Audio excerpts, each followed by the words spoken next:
ازيكم يا جماعة؟ تعالوا نتكلم النهاردة عن نموذج الوحش اللي موجود في فيلم لوسي. والنموذج ده الحقيقة مختلف وفيه مفارقة جميلة أوي.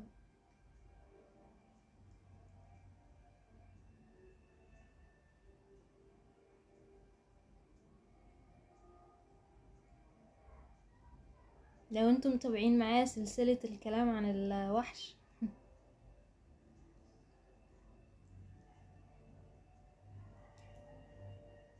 هت هتبقوا عارفين او مخمنين طبعا انه الوحش هو مين. هو مستر جانج.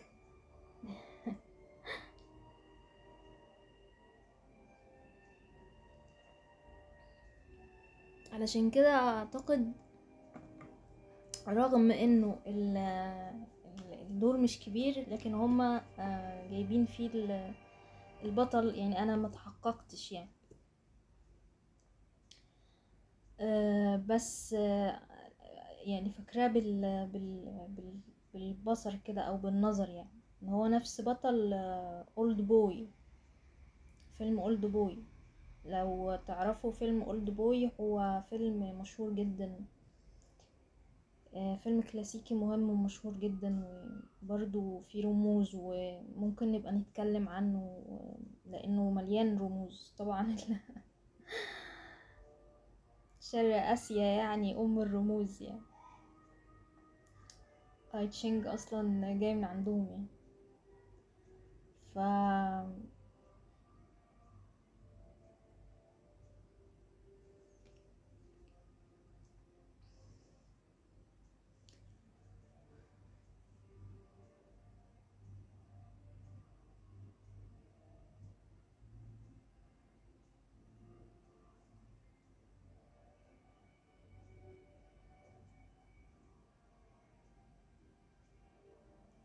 طبعا الفيلم فيلم لوسي هو ستريت جدا، ما عندوش لاينز جانبية طويلة، ودي من الحاجات على فكرة اللي بحبها فيه جدا. فيلم جميل متقن، انا بحبه جدا. ف... فهو ما فيش فكرة ان انا بقى ايه اقدم لك الوحش ده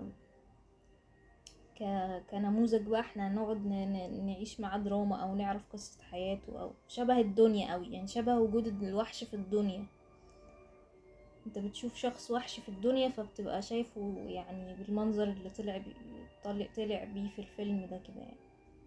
هو في المراحل الأخيرة يعني حاجة كده زي فيلم تاو برضو. هو في فيلم اسمه تاو بيبقى برضو في نموذج للوحش. البطل كان اسمه أليكس. بيبقى خلاص يعني هو تبلد موت مشاعره جواه لدرجة صعب جدا التعامل معاها.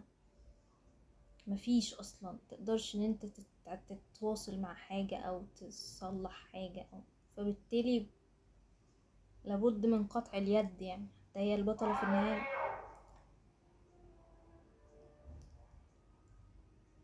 البطلة في النهاية بتقطع ايديه يعني في احداث بقى وجري وحاجات كده، بس هي طبعا ده رمز يعني. خلاص لو انا هاخد اليد دي واستخدمها بنفسي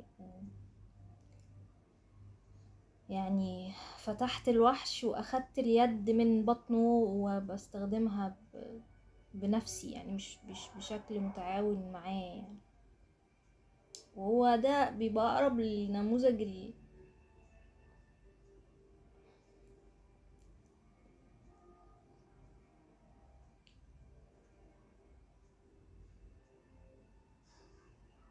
نموذج وحش الطبيعة هي اللي بتتعامل معاه اكتر، يعني مش نموذج وحش داخلي. مش الوحوش اللي جوانا اللي نقدر نروضها على قد ما بيبقى ده وحش خلاص هو الطبيعة هي اللي لازم تتعامل معاه يعني.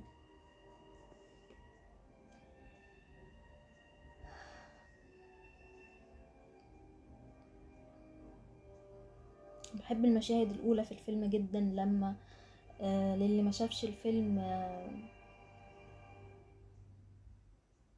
صاحب لوسي اللي لسه ما تعرفوش غير من أسبوعين بيحاول يقنعها بشتى الطرق ان هي تدخل تسلم طلبية ما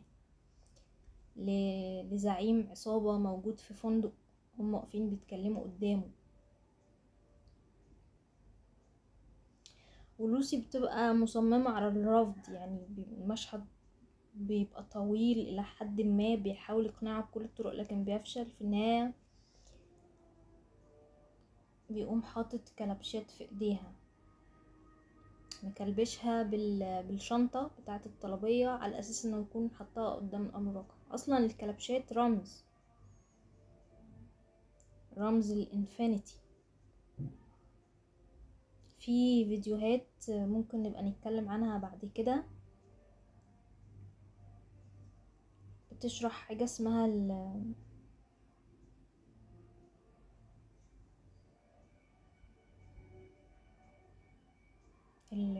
الموبيوس لاين، او خط موبيوس اللي هو الانفينيتي. كان في فيديو وانا مش عارفة كنت محتفظة بيه ولا لا، بس كان بيفرجك على تجسيد اكبر للانفينيتي وخط موبيوس، فبتكتشف ان هو شبه الكلبشات جدا. يعني الكلبشات في المنظومة هي رمز للإنفينيتي، بمعنى كلبشات في اللو فايبريشن يعني انت مضطر ت تانفينيتي. يعني الانفينيتي برضو كالعادة هاي فايبريشن ولو فايبريشن، انت مضطر ان انت تانفينيتي، تعيد تدوير لما لا نهاية شيء سام، ان انت ما تعيش بوعي وتضطر توصل لنقطة نهاية فتعيد من الأول ولا كأنك عملت أي حاجة. دي انفينيتي، يعني كلبشات، هي دي الكلبشات.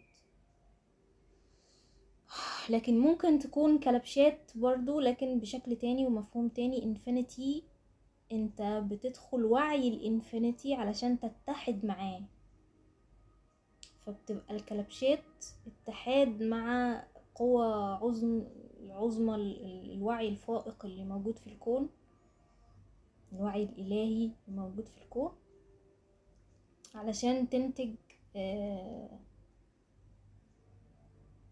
بوابتك الخاصة خلاله يعني. فبتبقى الكلبشات مرحلة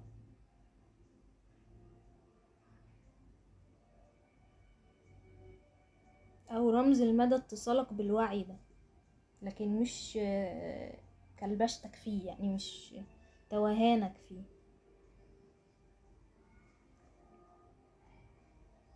ففكرة ان هو يحط لها الكلبشات ده معناه ان هو بيربطها بشكل او باخر بوعي، ببداية دخولها الوعي الانفينيتي.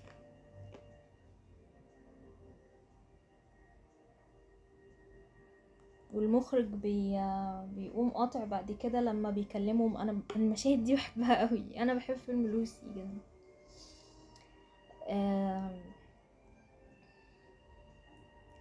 بيكلموا مستر جانج لما هي بتضطر تدخل عشان تسلم له الشنطة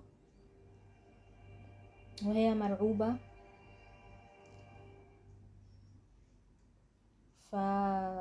في لحظات ترقب كده وهي واقفة مستنية، وبتلاقي صديقها ده اللي واقف برا، كان واقف ورا الازاز برا عند الباركينج بتاع الاوتيل، بيتضرب بالنار. وعادي يعني ده اوتيل وواحد بيتضرب بالنار، وبيجوا الرجاله ياخدوها، رجاله مستر وونج ده او جانج،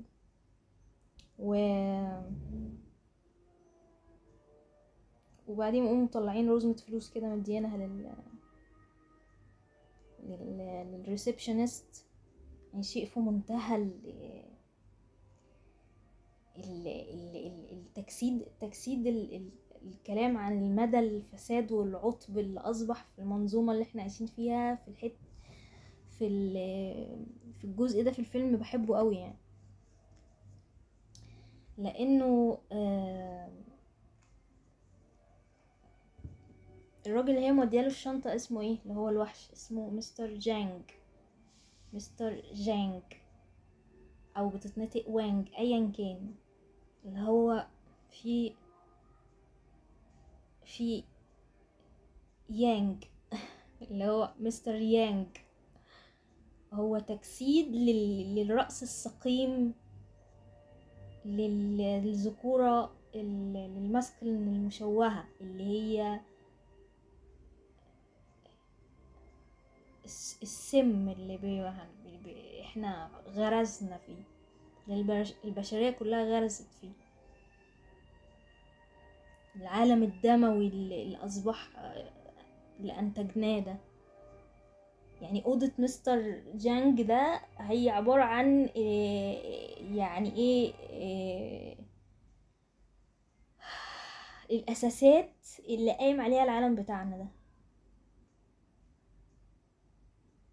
يعني صناعة مستر جانج والمخدرات المنظومة اللي انت فاهم انها بعيدة عنك دي، هي أساس انت واقف عليه جوه العالم اللي احنا فيه ده. هي دي الصناعات اللي بتدور العالم اللي احنا فيه ده. لكن احنا متوهمين ان ايه، انه كل واحد قاعد في حاله وقافل بيته، قافل عليه بيته وبتاع، لكن هو مش جزء من الموضوع. لا، احنا جزء من الموضوع.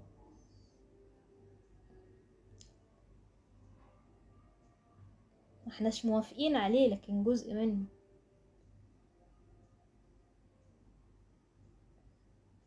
عارف البتر فلاي افكت؟ اللقمة اللي بتاكلها، عارف، داخلة في الدويرة دي كلها.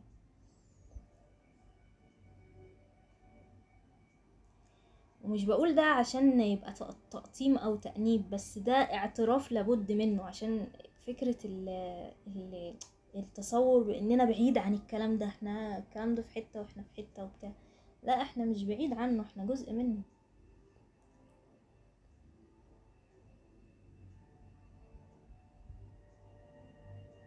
استهلاك مستر جانج للناس بالشكل ده يشبه جدا هو ذاته منهج الاستهلاك اللي احنا عايشين بيه تجاه كل شيء، تجاه الطبيعة، تجاه كل أصيل بنملكه. فبشكل أو بآخر احنا جزء من استهلاك ال احنا بنستهلك نفسنا أصلا في الدويرة دي، زي ما هو بيستهلك الناس كده. وهم برضو مشاركين في استهلاكهم لنفسهم بالشكل ده، انهم يبقوا زي الفراخ كده، عمالين يموتوا زي الفراخ. يعني بتدخل تلاقي مناظر صعبة جدا في الأوضة بتاعته.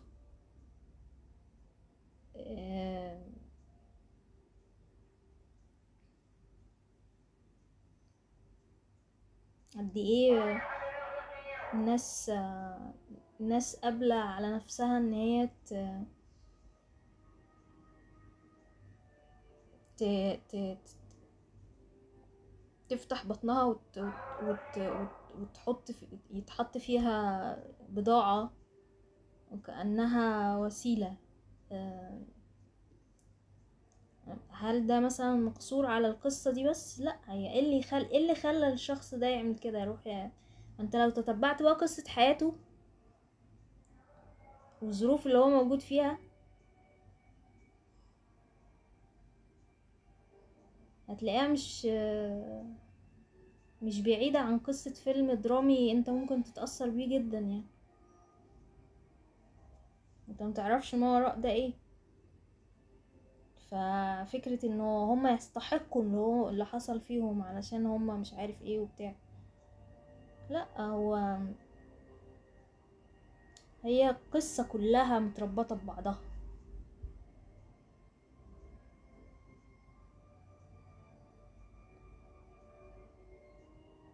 ومش معنى كده ان بقول ان هو ضحية، لا هو مسؤول اكيد، بس الفكرة انه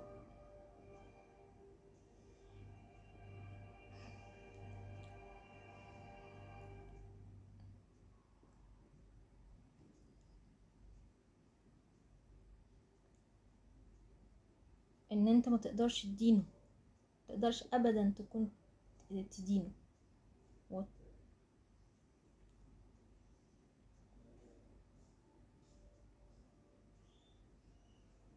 لا تقدر ت...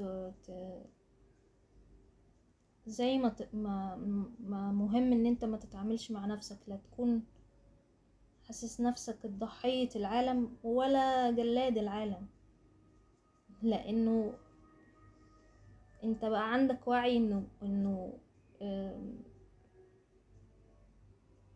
كله مربط في بعضه، وكله في عدالة بما يشبه اللي اخترناه، لكن مش بفكرة انه كله يستحق اللي بيحصله ومش عارف ايه وانا في حتة احسن من الناس دي عشان انا استحق ان اكون احسن منهم. لا، مش بالاستعلاء ده،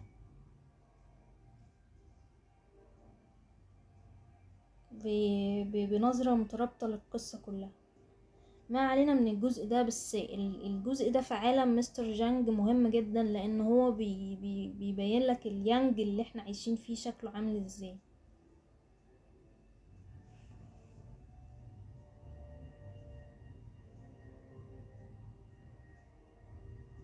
وهي رجالة مستر يانج واخدة لوسي فوق. المخرج بيقطع على الرات او الفار اللي بيقرب للمصيدة وخلاص شكرا داخلها يعني.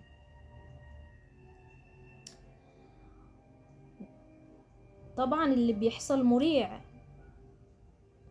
لكن ده ظاهره. هي يبدو انه ده فار داخل المصيدة، والحقيقة انه في الاي تشينج شروح للعيلة الروحانية اللي هي مش هعرف اشرح فيها قوي، بس في التمانية، رقم 8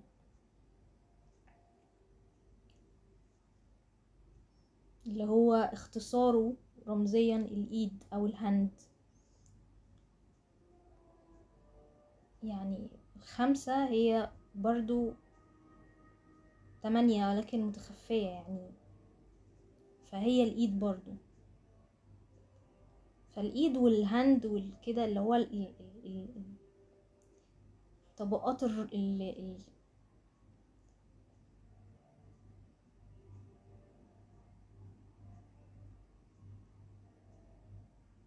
الروح بتاعتك.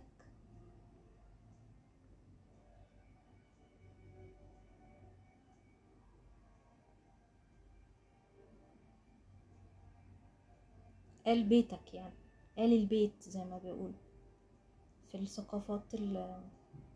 الثقافة الإسلامية وفي الدين الإسلامي.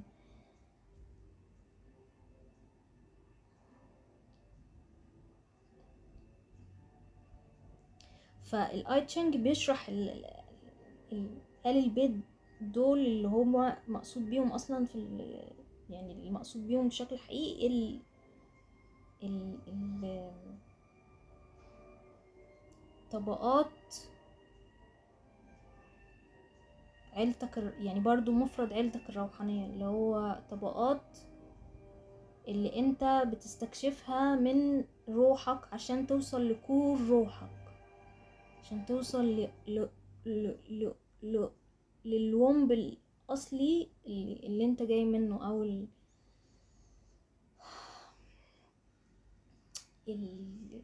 السورس الإلهي بتاعك،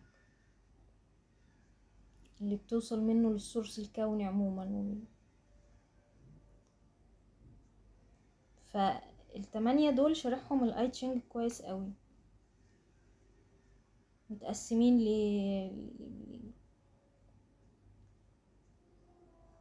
وليهم انيمالز معينة بتعبر عنهم وكده. فدايما اللي بيبدأ يعني بداية رحلة الفهم القصة دي كلها بقى، اللي هي فهم التمانية وعي الانفينيتي، بداية فهم ما وراء المادة، بيبدأ من عند الصغير او الروح اللي هي مش عارفة لسه اي حاجة، الروح اللي عايشة في عالم اليانج اللي بره الاوتيل، فاهمة ان هي زي ما قلت كده في اول الفويس، ان هي بعيدة عنه، ان هي عايشة في، يعني هي حياتها في اول الفيلم الولد لما كان بيقنعها تودي الشنطة بتقول له انا عاوزة اروح ورايا امتحان ومش عارف ايه زينا كلنا، ده العالم بتاعنا، ده اليانج بتاعنا اللي فاهمين ان هو ايه منفصل عن اليانج اللي جوه ده.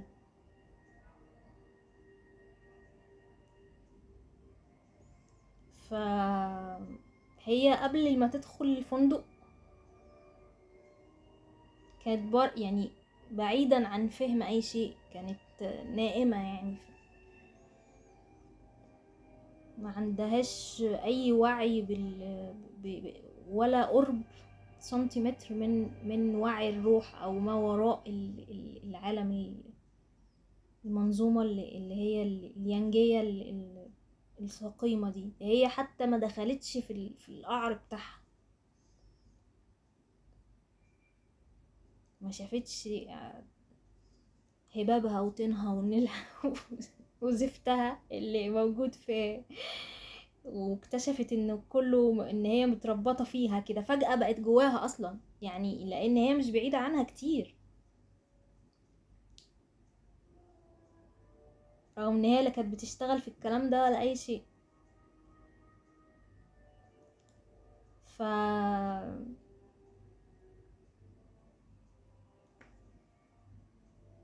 فهي بمثابة الاي تشينج، هي بيوصف كاركتر زي ده بالصغير، لو احنا كلنا تقريبا الصغير اللي قبل الصحوة بنبقى الصغير اللي يا اما هيكمل في الدويرة عادي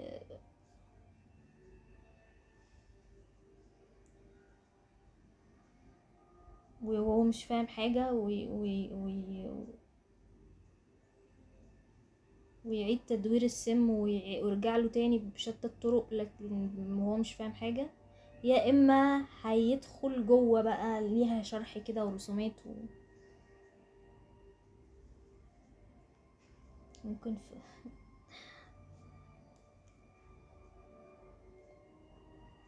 لو في نصيب يعني نبقى نتكلم عنها بعدين. ف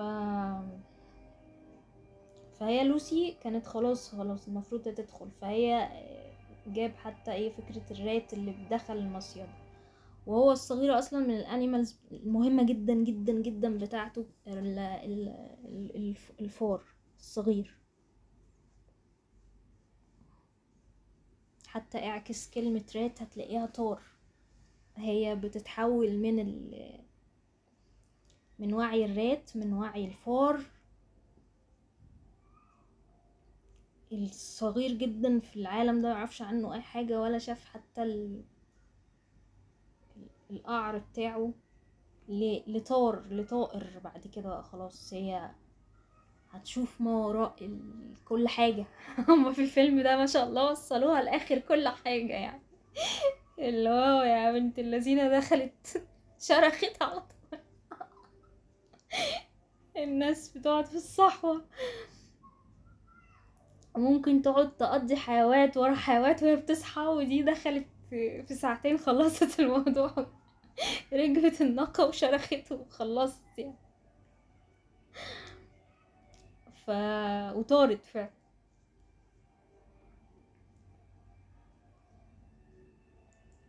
ف فسبحان الله يعني، اللي هو عسى ان تكرهوا شيئا وهو خير لكم فعلا يعني، فدي يعني عارف اللي هو مصيدة حبنا فعلا.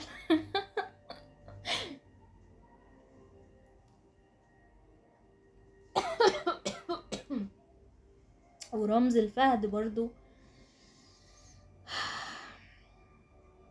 مهم جدا يعني، لانه هو بيجيب برضو يعني جايب لها رمزين، جايب لها رمز الفار ده مهم، وبعد كده جاب فهد بيجري ورا غزالة وكان عمال يقطع عليه حلو قوي، يعني يقطع بينه وبينه، وهما الرجالة واخدينها ومطلعينها وهي مرعوبة يا عيني.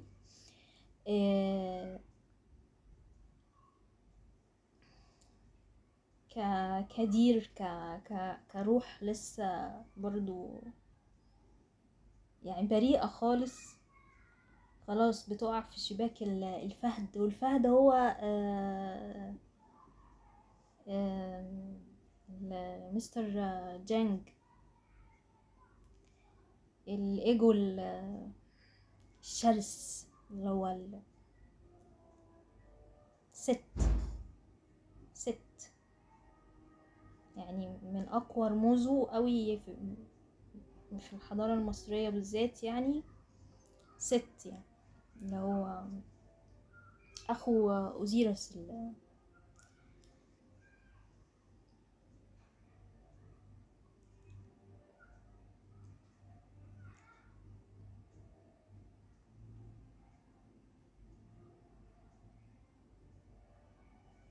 فاللي بيحصل انه طبعا بتدخل آم، بياخد منها الشنطة وبيجبرها ان هي برضه بيجبرها ان هي تشتغل معاه،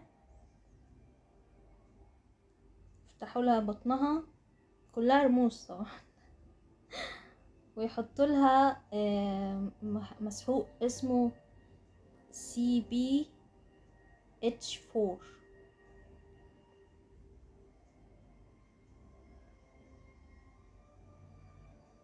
ده مخدر المفروض ان هو بيفرز في بطن الحوامل في الشهر السادس. اتكلي على الستة.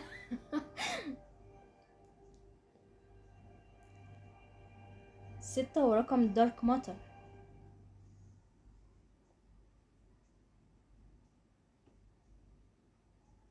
فانت في الدارك ماتر هو المعلومات الكونية كلها في الدارك ماتر.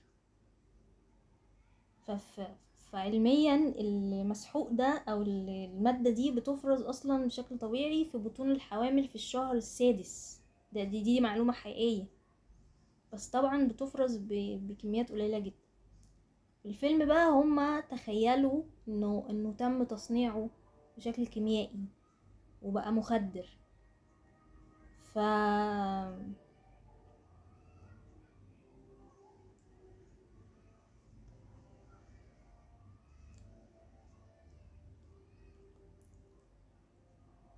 وانه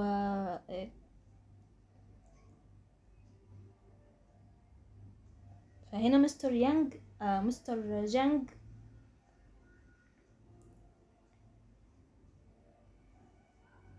ده امبيرور سام، ده يعني ده من نماذج الامبيرور الصعبة قوي يعني.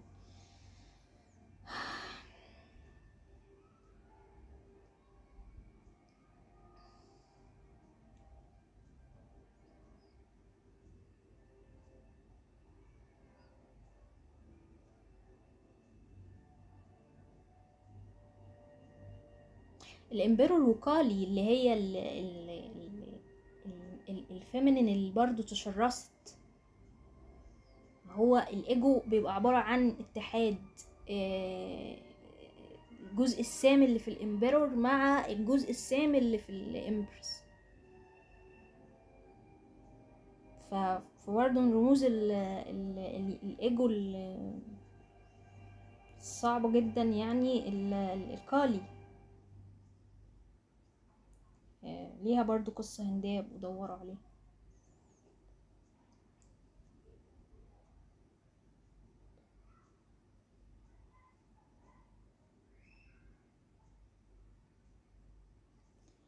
ف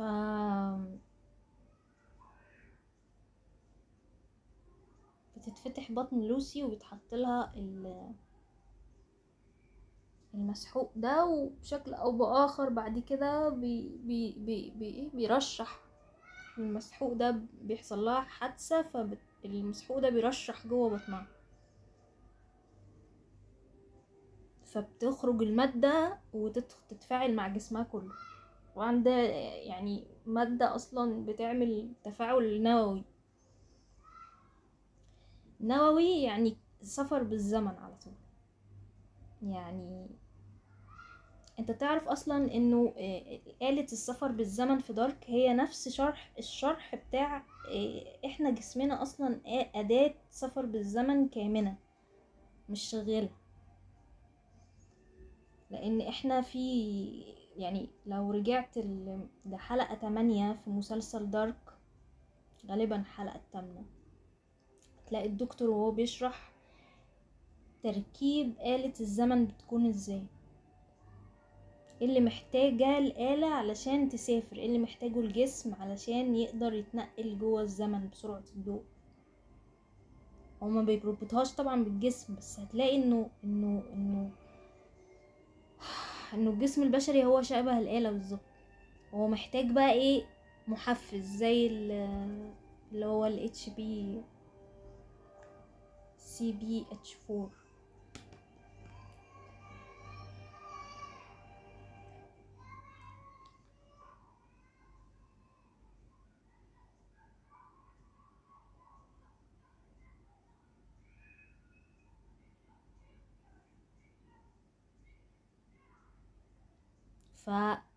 مستر جانج هو اللي فتح لها بوابة ال ال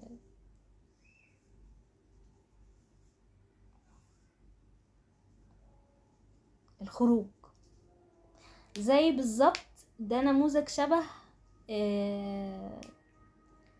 في فيلم انسبشن لما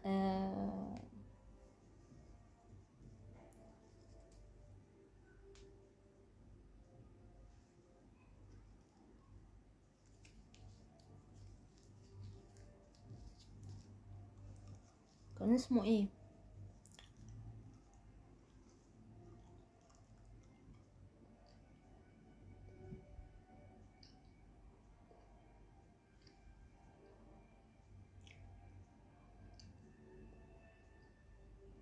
هو كان اسمه قريب برضو من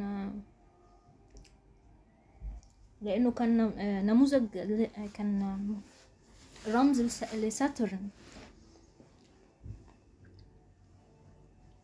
لزحل.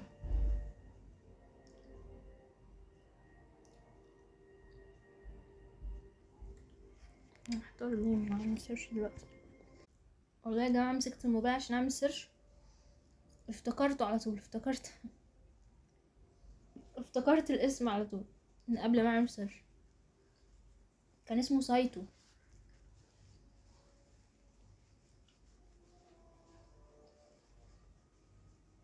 ده كان بمثابة زحل جوه وعي كوب في انسبشن، عشان كده كان اسمه سايتو.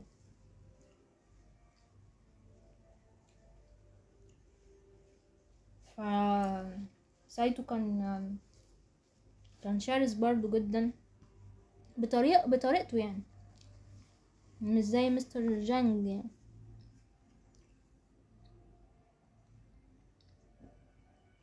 بس هو اصلا كان قصد يضر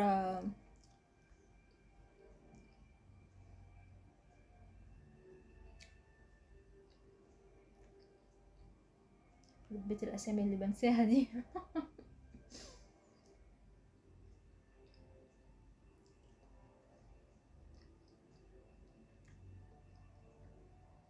اصل الاسامي انا مش ببقى ناسياها، انا بتبقى تايهه عني، لكن انا ببقى فاكراها لانها رموز كلها. روبرت فيشر اللي هو في الفيلم ده هو مثال للطفل الداخلي او الروح القدس اللي كانت هتغتال برضو في جوه دايره، في جوه لوب. بس للمفارقه بقى لما سايتو كان حابب يصعد اللوب ويمتص اكتر من امبراطورية روبرت فيشر وابوه. كان المفروض في الفيلم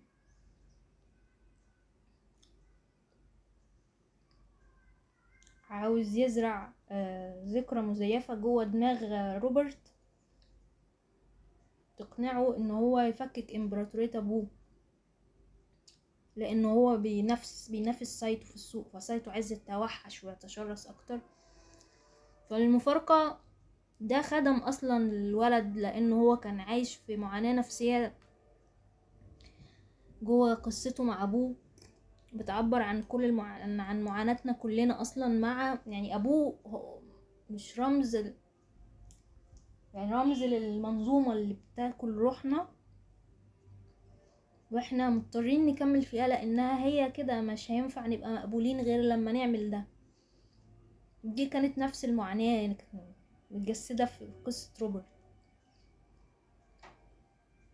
لما هو سايتو كلف الفريق اللي هو اصلا كلهم وعي كوب اصلا، كلهم جوه مال،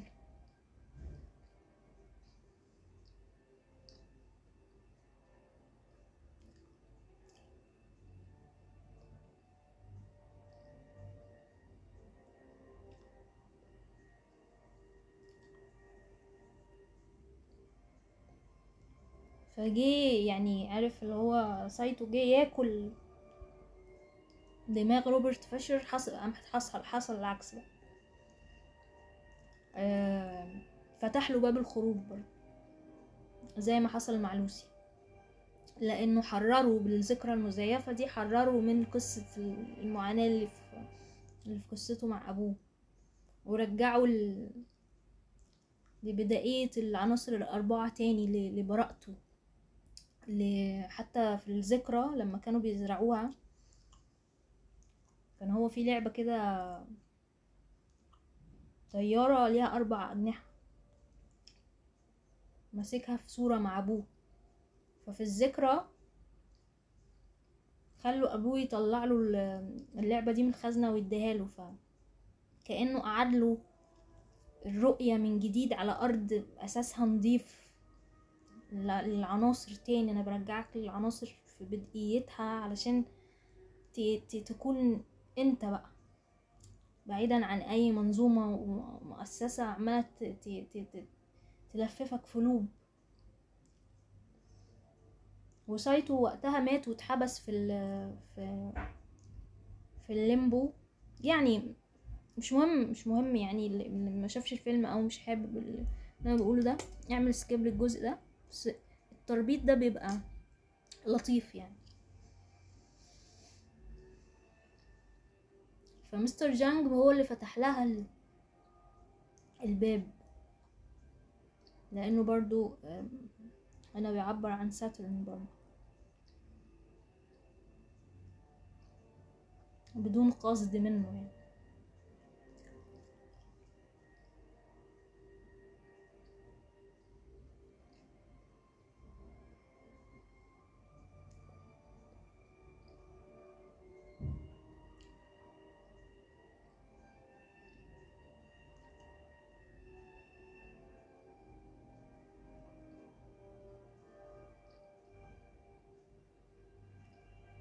فكرة انه يبقى هو السبب في انه بطنها اتفتحت واتحط فيها المسحوق اللي هو الازرق.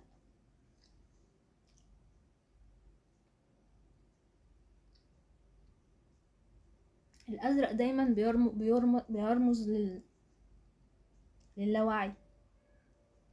التلج والازرق.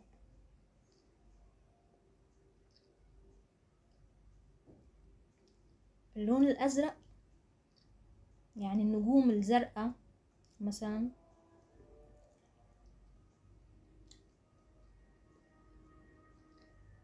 بتبقى باردة من بره، لكن من جوه الكور بتاعها هي فيها اسخن درجات الحرارة. يعني دي معلومة علميا لو دورت عليها تلاقيها.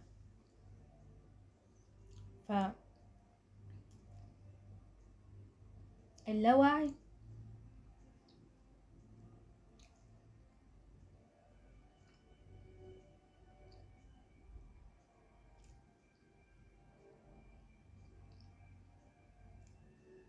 يستدل عليه بالازرق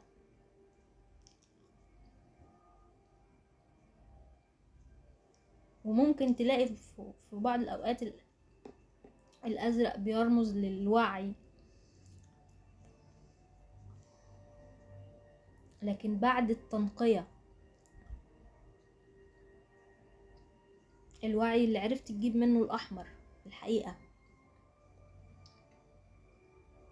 لكن هو في الأساس هتلاقيه للاوعي، الجزء البارد السام اللي في اللاوعي اللي حامل الحقيقة، بس هو حتى مش عارف انه حامل الحقيقة. يعني مستر جانج ده هو ما كانش يعرف ان هو هيكون بمثابة حامل الحقيقة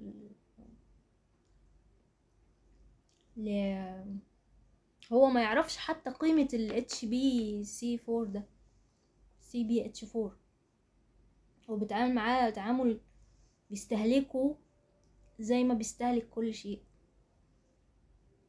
الأزرق هو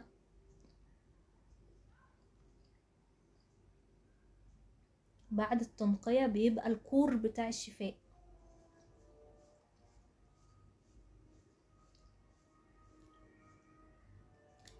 عشان كده برضو من الرموز اللي بتتداول دايما وهي رمز يقولك الزئبق الأزرق، والناس مش عارف بتعمل ايه عشان تجيبه عشان تستخدمه في السحر والكلام ده. هو رمز عشان هو يونيك ومتفرد جدا، اللي هو فكرة ان انت بتنقي اللاوعي، فبالتالي بيبقى فيه المادة الثمينة دي اللي ما تقدرش بأي مال، ان انت بتجتمع بروحك اللي جوه الأزرق الأحمر بقى، الدفى، الحقيقة، الشعلة، النار، بداية النار الحقيقية، النار المقدسة.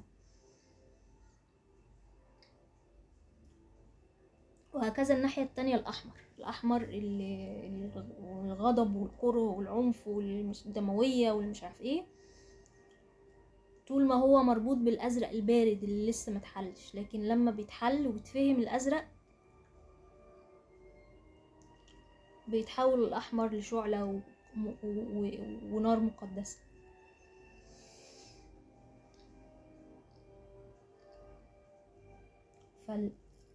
فالأزرق دايما بيبقى جوه الأحمر، بيبقى يعني الأزرق بيبقى جوه الأحمر، والأحمر جوه الأزرق، يعني كأنها طبقات.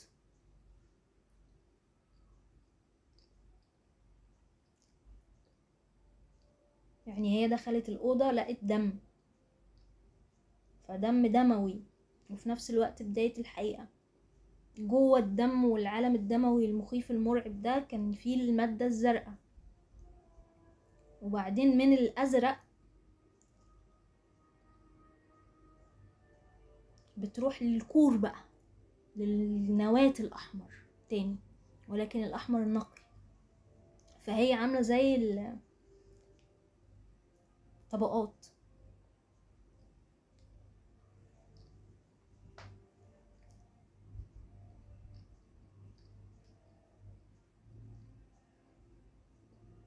من الدم البارد، عشان كده الأزرق بيتقال عليه الدم البارد،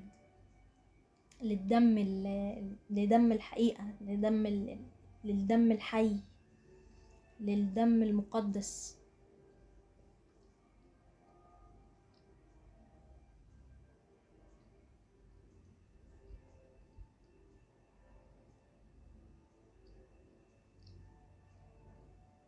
عشان كده في فيلم باتمان بيجينز لما بيجوا يدربوه، لما بيروح مع جماعة راس الغول،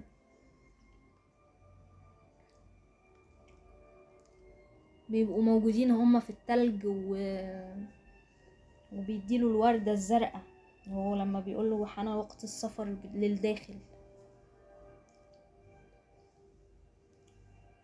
فانت هتستكشف الدم البارد عشان تجيب منه الدم الحي، ان هو يحرر الخوف اللي موجود في لاوعيه، فيوصل بقى للدم الحي لحقيقته.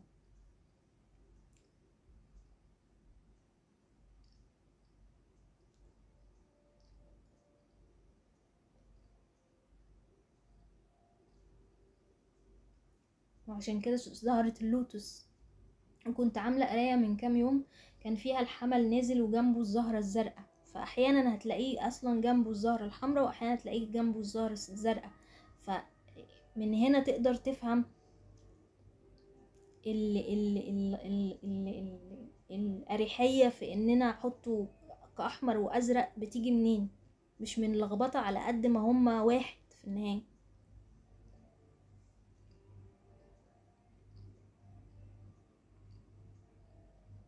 زهرة اللوتس زرقاء. وزهرة اللوتس برضو من الرموز في الحضارة الفرعونية، ان انت بتستنشق اللوتس يعني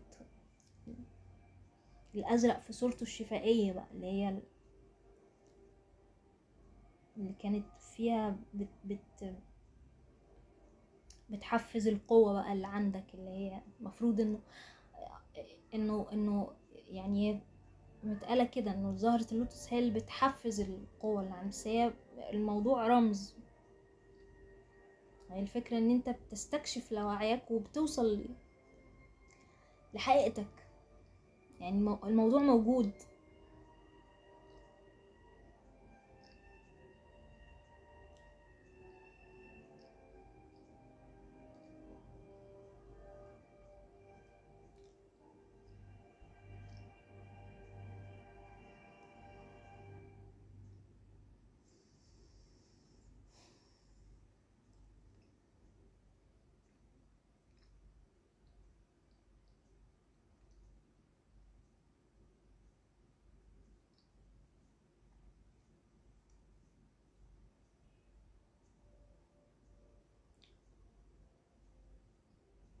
والسفر بالزمن هو دايما السفر للداخل، السفر جوه جسمك مش جوه دماغك. لانه حتى دارك كان جميل قوي في النقطة دي، لانه كان موضح انه كل الغلط اللي حصل او كل اللوب اللي كانت بتحصل في المسلسل بسبب ان هما بيسافروا جوه دماغهم، بيسافروا جوه الايجو، بيسافروا بالايجو. لكن النوع الحقيقي بقى اللي هو اللي هم كانوا محتاجين يسافروه، السفر الداخلي اللي هي عملته بقى ايه الشيطانة البيضاء او كلوديا.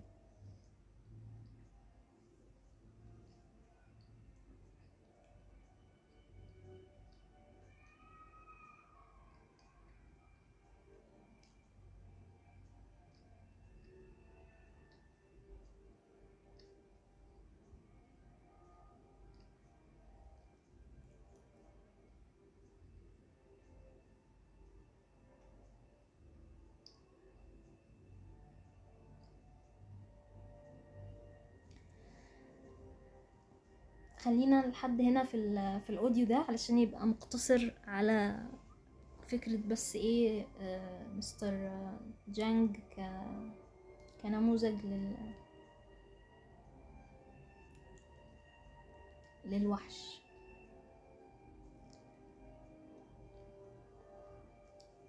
اشوفكم في اوديو تاني ان شاء الله لو في نصيب باذن الله.